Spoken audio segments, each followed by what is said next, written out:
with the great nomination of Kristen Clark coming on an appropriate day, the unfortunate, sad murder of George Floyd, but she will be a great nominee as head of the Civil Rights, or actually as Assistant Attorney General for Civil Rights. Okay, now, the Senate, we continue to work on the Innovation and Competition Act.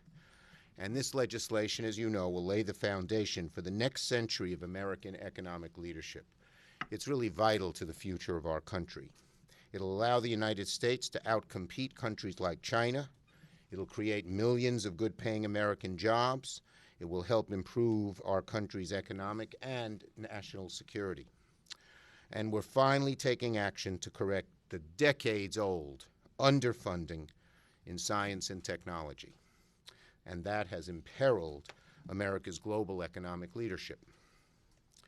The bill is the product of at least half a dozen Senate committees working for months, all in a bipartisan way. Literally dozens of bipartisan amendments were added to the bill before it ever reached the floor.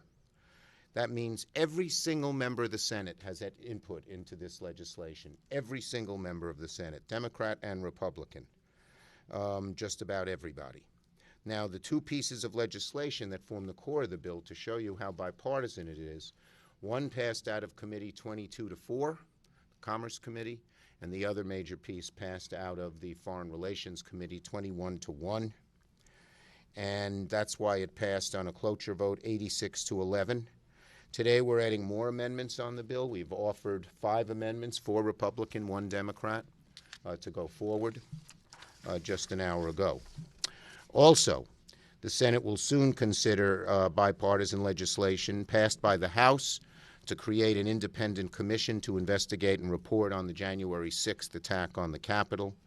I've already taken steps to make that legislation available for consideration on the Senate floor, and I'll bring the bill forward for a vote very soon. The formation of a commission is more important now than ever. Since January 6, Donald Trump and all too many Republicans have tried to spread the big lie, to say that the election was stolen, to say that the attack on the Capitol on January 6 was merely peaceful protests that got out of hand. We all know what it was. It was an attack on our democracy. And this commission is needed to get the truth of how it happened. It's also needed to get the truth as to the big lie, which can damage our democracy so much. So I'm sorry that it may be bad politics for the Republicans in their midterm campaigns. The Democratic-led Congress is not going to just sweep January 6 under the rug. The truth will come out, and we will make sure of that. Senator Murray. Well, thank you, Mr. Leader. On the first anniversary of George Floyd's murder, I just want to reiterate the need to root out systemic racism and justice, not just in policing, but across all of our laws, all of our policies, all of our institutions, from healthcare to education to voting rights and more. Now, I know members of the HELP Committee, Democrat and Republican, have been working very hard on different parts of the U.S. Innovation and Competition Act. As a result, among other policies in the bill, it includes new steps to protect federal research from undue foreign influence and further develops the science and technology workforce in the United States. And I'm glad we've at least seen some bipartisan support for confronting the challenge of ensuring our country can attract and keep good jobs and remain competitive. But when it comes to another fundamental challenge that we face, ensuring accountability for the January 6th insurrection, Republican leaders are shrugging and choosing to act like there's nothing they can do from their seats. Some Republicans here in the Senate are saying in so many words, this wasn't a really big deal. Well, I wish they were right, but we were all here. And we all know downplaying the seriousness of the insurrection we witness ourselves is just plain denial. Despite what Republican leaders are claiming, this commission would serve a unique and desperately needed purpose. There is no other independent entity with subpoena power focused exclusively on gathering every last fact about January 6th and issuing recommendations to the President and Congress about how to prevent anything like this from ever happening again. This isn't about, as one Republican leader suggested, whether or not they'll be able to, quote, draw a contrast in the midterms. It is a way to show the country that regardless of party, elected representatives in the United States of America will not accept brute force winning out over people's voices and votes. Not now, not ever. So this is something that every elected official should be able to support. If they believe in democracy where people use their votes and their voices to stand up for what they believe in, and if they believe in accountability and in truth. And if Republican leaders once again put former President Trump and his big lie ahead of our country, as it unfortunately appears they might, then I urge the rest of our Senate Republican colleagues, those who did not encourage the insurrection themselves, to remember how horrified you felt when a violent mob attacked the American Capitol, and vote like it when we bring the January 6th Commission bill to the floor. Your party leaders may not be on your side, but history will be. Thank you. Thank you very much. First, on this day, as we're remembering the murder of George Floyd, I want to thank President Biden for once again reaching out and doing what a president of the United States should be doing, and speaking with the family and with friends and recommitting his own actions as well as our belief that we need police reform in this country. And so I want to thank him for that. I want to first speak about the competitiveness bill on the floor and do it through the lens of Michigan and manufacturing, because this is a big part of our future when we look at where we're going to go as a country, how we're going to compete, and we really have a big choice in front of us. We can invest in making things in America and build an economy that works for everybody, or we can allow other countries to outpace us on technology and remain dependent on critical parts made overseas. That's not just in theory. That's actually happening right now. In Michigan, we know that we don't have an economy unless we make things and grow things. I think that's true for our country.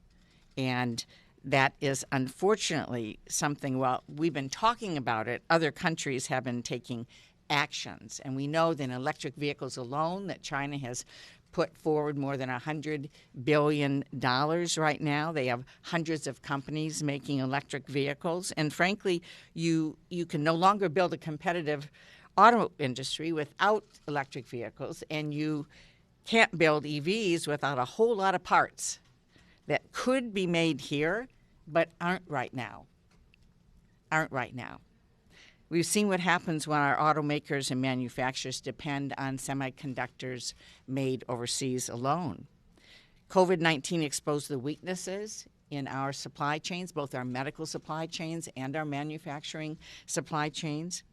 And unfortunately, as a result of the breakdown in the supply chains and not having access to something called semiconducting chips, we literally have thousands of auto workers laid off right now in Michigan as well as across the country. In fact, the Alliance for Auto Innovation estimates that U.S. automakers will produce 1 million fewer cars this year alone because of the shortage.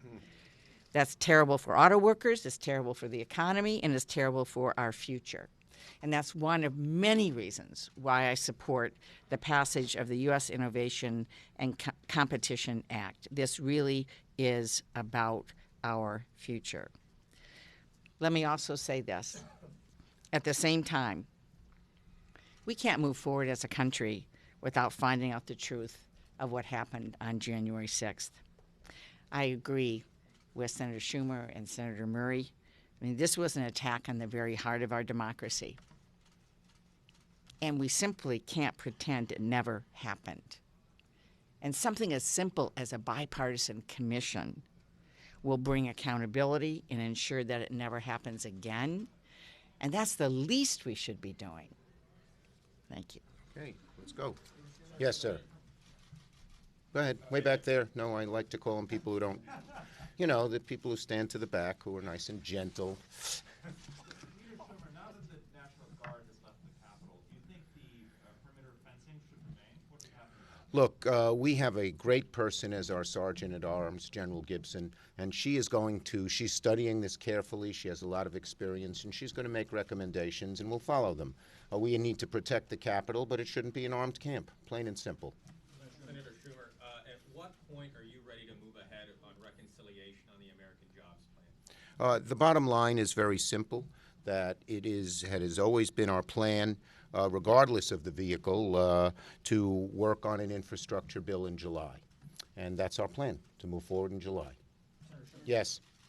Senator Schumer, you proposed a couple of months ago, you talked about encompassing marijuana bill. What's the timetable? Senators Booker and Wyden and I are working to introduce legislation, and you should see it fairly soon. Senator Schumer, thank you. You said you're going to move ahead with the 1-6 commission bill. Yes. You talked about other bills that you're trying to tee up here in the next couple of weeks, too, basically putting Republicans on notice. Isn't some of your audience, though, Democrats, though, to say, look, they are filibustering these bills, and we need maybe to address the filibuster? Well, look, we always hope that our Republican friends will work with us on things, whether it be getting America moving again in terms of Build Back Better, whether it be on January 6th, whether it be on even we'd hope we'd get some support for such a fine person as Kristen Clark. So we hope to move forward with Republicans, but we're not going to let them saying no stand in our way.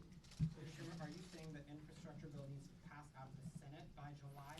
We- Is that your timeline? Our goal is to deal with a big, bold plan in July.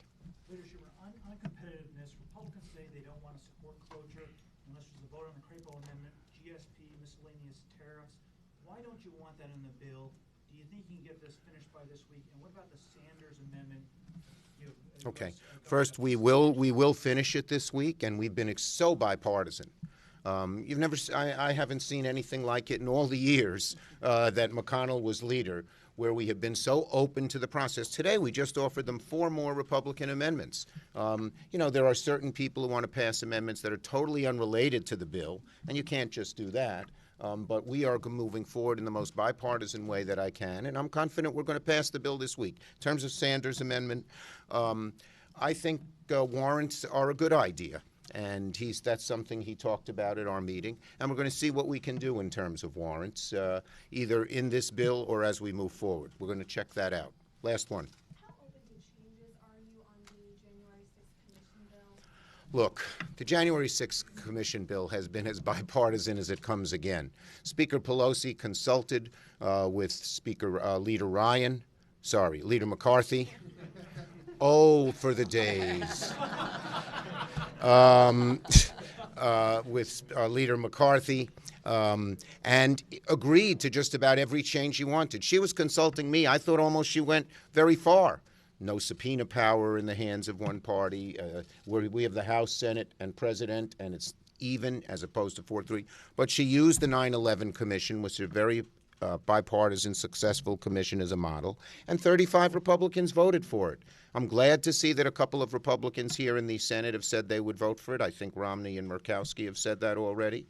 And so I think that we should vote for it. Obviously, we'll look at any proposal, but it can't just undo the commission.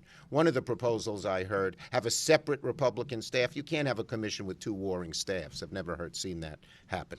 Thanks, everybody. Thank you. Yes.